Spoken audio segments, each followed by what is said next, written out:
आज हम करें एक्सरसाइज 5.2 का बेसिक। एक्सरसाइज 5.2 से पहले कुछ बेसिक पढ़ लेते हैं कि एक्सरसाइज 5.2 में क्या यूज होने वाला है और क्या नहीं। देखो फर्स्ट टॉपिक हमारे पास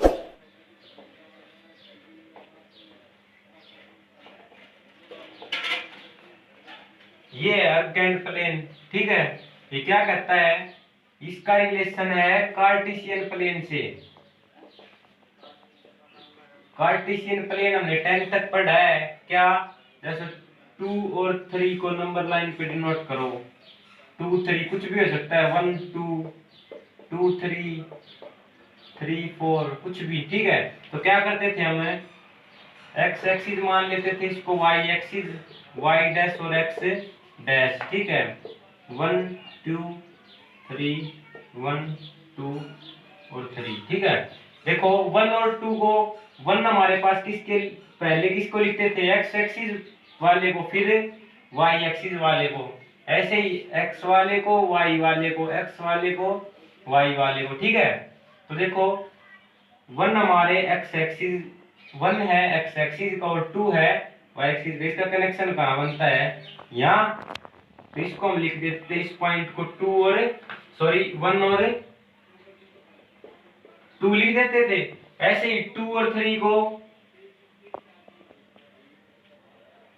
इसको 2 और 3, ऐसे ही 3 और 4 को। ठीक है, कार्टेशियन प्लेन पे हमने सीखा था कि कैसे डिनोट करते हैं इनको। ठीक है, अब मान लो हमारे पास z इक्वल टू कोई कॉम्प्लेक्स नंबर है 2 + 3 आइटा, ये हमारे पास। इसको कह दे कि इसको ग्राफ पे प्लॉट करके दिखाओ, कैसे करोगे कैसे नहीं। तो अब देखो ज्यादा बड़ी बात नहीं है, इसका रिलेशन है सिर्फ कार्टेशियन प्लेन से। इसको हम एक्स एक्सिस मान देते हैं, इसको वाई एक्सिस। लेकिन इस आर्गेंट प्लेन में हम इसको एक्स एक्सिस को क्या मानेंगे, रियल, और इसको इमेजिनरी। ठीक है, इसको तो रियल, जो रियल नंबर है हमारे पास कॉम्प्लेक्स नंबर में जो दे रखा है 1 2 1 2 3। ठीक है, देखो हमारे पास क्या दे रखा है, रियल पार्ट क्या है, रियल पार्ट है कॉम्प्लेक्स नंबर का यहाँ पर 2 है, और इमेजिनरी पार्ट क्या है 3 है। ठीक है, तो देखो इसको करके देखते हैं हम। रियल पार्ट का 2 और इमेजिनरी पार्ट का 3, कहां पर कनेक्शन बना, यहाँ पर 2 और 3। ठीक है, आर्गेंट प्लेन में कार्टेशियन प्लेन की तरह ही डिनोट करेंगे, सिर्फ एक्स एक्सिस को तो रियल पार्ट का नाम दे देंगे और वाई एक्सिस को इमेजिनरी का। ठीक है, क्योंकि जो आइटा वाली वैल्यू है वो तो वाई एक्सिस के ऊपर होगी डिनोट, और रियल वाली एक्स एक्सिस के ऊपर। ठीक है, ज्यादा कुछ फर्क नहीं है। एक बात और है, देखो यहाँ ओरिजिन से लेके हमारे पास एक पॉइंट आया, ये यहाँ तक की जो डिस्टेंस है r, उसको कैसे सोल्व करेंगे। यहां से हम जानेंगे r होता है वो किसके इक्वल होता है, √x² + y², means real part का स्क्वायर प्लस इमेजिनरी पार्ट का स्क्वायर। लेकिन इमेजिनरी पार्ट का स्क्वायर करेंगे तो आइटा की वैल्यू यहाँ पर नहीं आएगी। देखो यहाँ से डिस्टेंस निकालेंगे r है वो क्या आएगी, x क्या हमारे पास 2 का स्क्वायर प्लस y क्या है 3 का स्क्वायर, क्या आ गई √4 + 9 = √13 आ गई। ठीक है, डिस्टेंस r किसके इक्वल आ गई हमारे यहाँ √13। ये जान लिया हमने आर्गेंट प्लेन क्या होता है, इसका संबंध कार्टेशियन प्लेन से होता है। ठीक है, अब हम पोलर रिप्रेजेंटेशन पढ़ेंगे, polar representation of complex number. इस एक्सरसाइज में इनका यूज होगा। अगर ये नहीं समझ में आए तो एक्सरसाइज बिल्कुल भी समझ में नहीं आएगी। ठीक है, सेकंड क्या पढ़ेंगे हम, polar representation of complex number. Complex number की पोलर रिप्रेजेंटेशन पढ़ेंगे। देखो हमारे पास z = a + b आइटा है, मान लो हमारे पास एक कॉम्प्लेक्स नंबर है, इसकी पोलर रिप्रेजेंटेशन क्या होगी, इसकी पोलर रिप्रेजेंटेशन, पोलर रिप्रेजेंटेशन का मतलब है r cos θ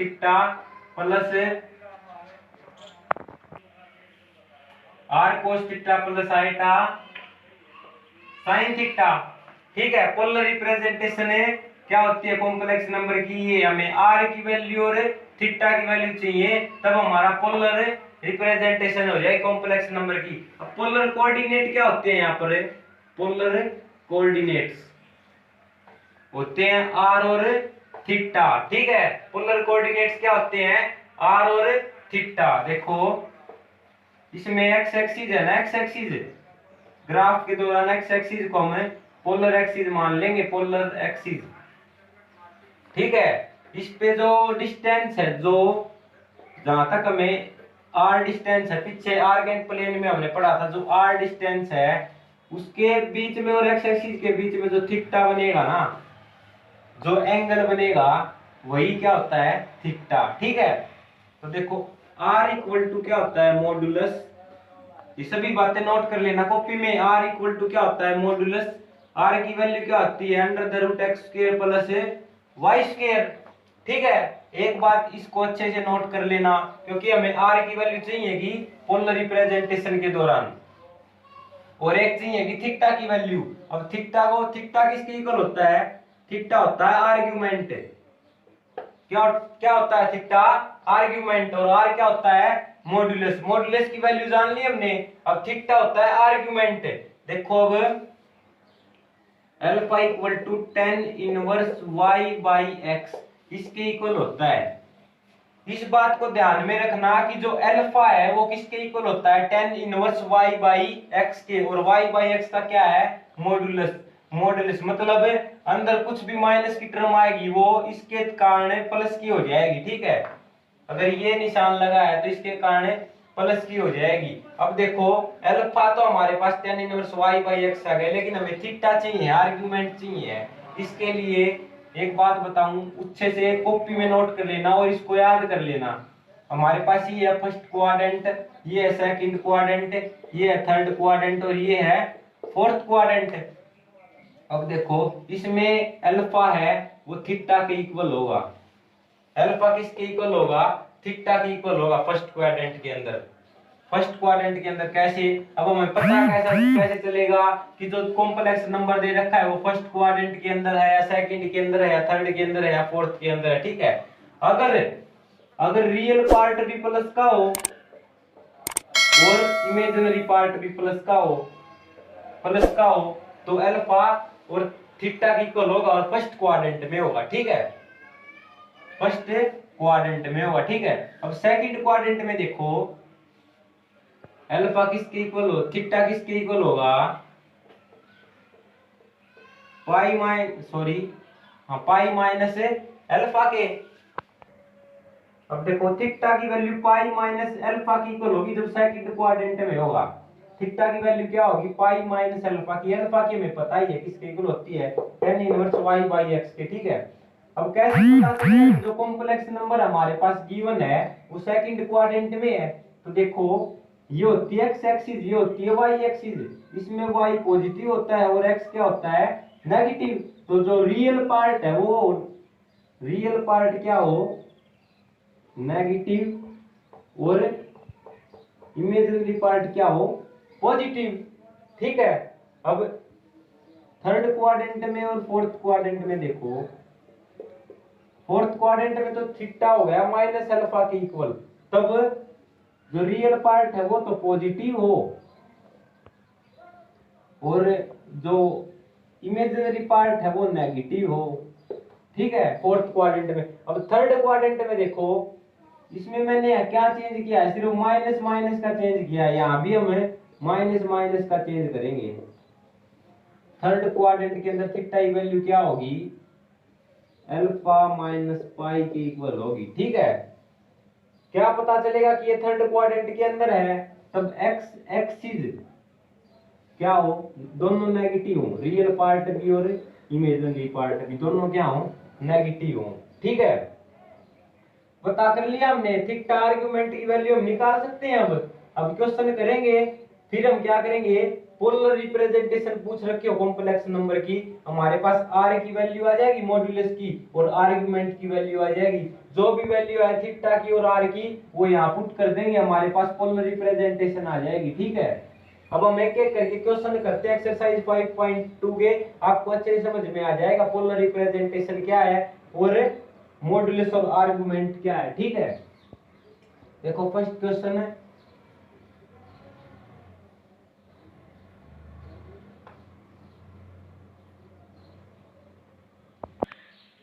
देखो फर्स्ट टाइप एक्सरसाइज 5.2 के अंदर मॉड्यूलस और आर्गुमेंट निकालना। सिर्फ दो ही टाइप है, मॉड्यूलस और आर्गुमेंट के ऊपर क्वेश्चन है और है पोलर फॉर्म के ऊपर। ठीक है, मैं आपको एक एक करके टाइप करवा देता हूं, आगे आप क्वेश्चन घर पे करके देखना। ठीक है, मॉड्यूलस और आर्गुमेंट, देखो मैंने क्या बताया था, हमारे पास कोई भी कॉम्प्लेक्स नंबर दे रखा है। ठीक है, पहले हम r equal to modulus, r क्या होता है, मॉड्यूलस के इक्वल होता है, तो हमें r की वैल्यू चाहिए है और थीटा किसके इक्वल होता है, आर्गुमेंट के इक्वल, और हमें आर्गुमेंट की वैल्यू चाहिए है। ठीक है, r मॉड्यूलस किसके इक्वल बताया था मैंने, r equal to under the root X square plus Y square के इक्वल बताया था। एक्स स्क्वायर यहाँ क्या है -1 और y क्या है √3 माइनस √3 का होल स्क्वायर। मैंने क्या बताया था, y के दौरान हम आयटा नहीं लेंगे। ठीक है, खाली √3 आयटा के जो साथ है वो लेंगे। ठीक है, यह है हमारे पास, देखो इसको सोल्व करते हैं, 1 + 3 = √4 = 2। r की value, r equal to modulus हमारे किसके इक्वल आ गया, 2। हमने मॉड्यूलस तो निकाल लिया, अब आर्गुमेंट देखो कैसे निकालेंगे। आर्गुमेंट निकालने के लिए मैंने अल्फा किसके इक्वल बताया था, tan inverse y by x के इक्वल बताया था। ठीक है, और अब देखो ये पहले तो ये जानो कि ये कौन से क्वाड्रेंट के अंदर है, ये है दोनों नेगेटिव है तो थर्ड क्वाड्रेंट के अंदर है। ठीक है, दोनों नेगेटिव है तो किसके अंदर है, थर्ड क्वाड्रेंट के अंदर, और थर्ड क्वाड्रेंट के अंदर थीटा की वैल्यू क्या होती है, -पाई माइनस अल्फा की इक्वल होता है, मैंने अभी अभी बताया था आपको। ठीक है, अब देखो पहले यहाँ से हम अल्फा की वैल्यू निकाल लेते हैं, alpha equal to tan inverse y किसके इक्वल है, √3 के माइनस √3 के, और x किसके इक्वल है, -1 के। ठीक है, अल्फा आ गया हमारे पास tan इनवर्स √3, क्या आ गया हमारे पास, tan इनवर्स √3 आ गया। अब देखो tan inverse √3 means tan 60 degree, tan 60 degree π/3, alpha किसके इक्वल आ गया, π/3 के। डिग्री को रेडियन में चेंज करेंगे, √3 60 डिग्री के ऊपर वैल्यू होती है tan की, 60 डिग्री की होती है, तो 60 डिग्री को π/3 लिख सकते हैं रेडियन के अंदर। ठीक है, इस पर भी मैंने एक लेक्चर दिया था, वो देख लेना अगर नहीं आता आपको डिग्री से रेडियन में चेंज करना तो। ठीक है, अब देखो अल्फा की वैल्यू आ गई हमारे पास, अब आर्गुमेंट चाहिए हमें, थीटा चाहिए है, थीटा चाहिए है तो क्या करेंगे, थीटा किसके इक्वल होता है, थीटा -π/3। अब इसको सोल्व कर लेते हैं, थीटा इक्वल टू -2π/3।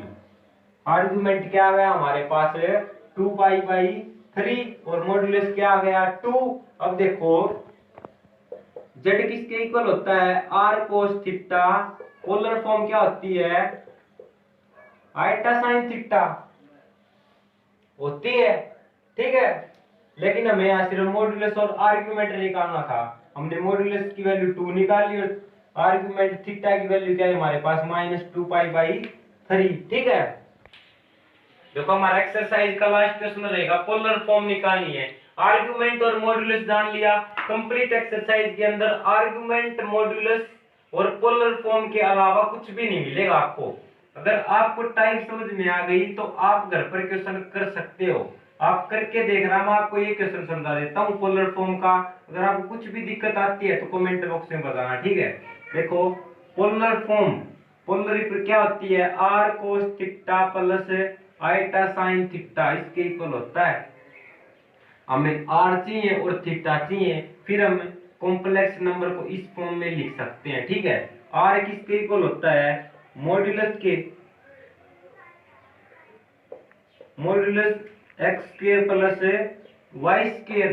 अब देखो x क्या हमारे पास यहाँ पर 1 है और y क्या है, y भी क्या है 1। ठीक है, तो √2 आ गया हमारे पास, r क्या आ गया, मॉड्यूलस 1 का स्क्वायर प्लस सॉरी -1 का स्क्वायर क्या है हमारे पास, √2 आया, मॉडुलस आ गया, वो निकालेंगे हम theta equal to argument. Polar form के अंदर सब कुछ आ जाता है, मॉडुलस, आर्गुमेंट और ये निकालना। सिर्फ एक क्वेश्चन बनता है एक्सरसाइज से 5.2 से, सिर्फ एक क्वेश्चन के ऊपर कंप्लीट एक्सरसाइज बनी हुई है। अब देखो थीटा इक्वल टू आर्गुमेंट, इसके लिए मैंने क्या बताया था, अल्फा की वैल्यू क्या बताई थी, alpha equal to tan inverse y by x के इक्वल होता है। ठीक है, अल्फा की वैल्यू निकालेंगे, alpha equal to tan inverse y क्या है हमारे पास, -1 बाई x क्या है 1, मॉडुलस है तो माइनस का तो कोई इफेक्ट ही नहीं पड़ने वाला, तो माइनस को हम हटा देंगे, क्या आ गया, alpha equal to tan inverse 1 आ गया। अब देखो बच्चों tan इनवर्स 1, tan 45 डिग्री की वैल्यू क्या होती थी, 45 डिग्री की क्या होती थी, 1 होती थी, और इसको हम π/4 लिख सकते हैं रेडियन के अंदर, रेडियन के अंदर क्या लिख सकते हैं, π/4। तो अल्फा की वैल्यू क्या आ गई हमारे पास है, π/4 आ गई हमारे पास। ठीक है, अल्फा की वैल्यू। अब ये देखो ये कौन से क्वाड्रेंट के अंदर लाई करता है, इसका जो रियल पार्ट है वो तो है पॉजिटिव, रियल पार्ट है, और इमेजिनरी पार्ट क्या है, नेगेटिव। तो देखो रियल पार्ट पॉजिटिव हो और इमेजिनरी पार्ट नेगेटिव हो, तो कौन सा क्वाड्रेंट हुआ, फोर्थ क्वाड्रेंट। फोर्थ क्वाड्रेंट में थीटा की वैल्यू क्या होती है, माइनस अल्फा के इक्वल, माइनस अल्फा के इक्वल। सो थीटा क्या आ गया हमारा यहाँ से, -π/4 आ गया, थीटा की मॉडुलस क्या आ गया, -π/4, आर हमारे पास क्या है, √2, आर्गुमेंट क्या है, -π/4। ठीक है, अब जेड के अंदर वैल्यू रख देंगे, मींस कॉम्प्लेक्स नंबर जो एक फॉर्म है, पोलर फॉर्म है, उसके अंदर रख देंगे। आर की वैल्यू क्या है, √2 कोस, थीटा की वैल्यू क्या है, -π/4 प्लस आइटा साइन -π/4। ठीक है, ये आ गई हमारे पास पोलर फॉर्म, क्या आ गई, पोलर फॉर्म। अगर आपको इसको आगे सोल्व करना चाहो तो कर लो, नहीं तो यहीं छोड़ दो। ठीक है, देखो हमारे पास जो पोलर फॉर्म है, मैंने जो आइटा साइन थीटा इसके साथ आर भी आएगा, मॉड्यूलस भी आएगा, मैंने आपको पीछे भी गलत बता दिया था गलती से, तो आप लगा लेना कि हमारे पास जो पोलर फॉर्म है वो किसके इक्वल होगी, पोलर फॉर्म होगी r cos theta plus r iota sine theta की इक्वल होगी। ठीक है, r की वैल्यू हम यहाँ भी रखेंगे, r की वैल्यू क्या होती है, √2i थी हमारे पास। ठीक है, पोलर फॉर्म क्या आ गई हमारे पास, √2 cos -π/4 प्लस √2 आइटा साइन -π/4। पीछे क्वेश्चन करवाए थे उसके अंदर भी आप ध्यान लगा लेना, तो पोलर फॉर्म होती है r cos theta plus r iota sine theta की इक्वल होती है। ठीक है, गलती से लिख दिया था मैंने, पीछे r नहीं लगाया था यहाँ पे। ठीक है, आप घर पे करके देखना, एक्सरसाइज 5.2 को आपको मैंने लगभग टाइप कंप्लीट करवा दी एक्सरसाइज 5.2। आप अगर आपको कुछ भी दिक्कत आती है किसी भी क्वेश्चन में तो कमेंट बॉक्स में बताना, और आपको वीडियो पसंद आई हो तो वीडियो को लाइक करना, शेयर करना और चैनल को सब्सक्राइब करना। Thank you.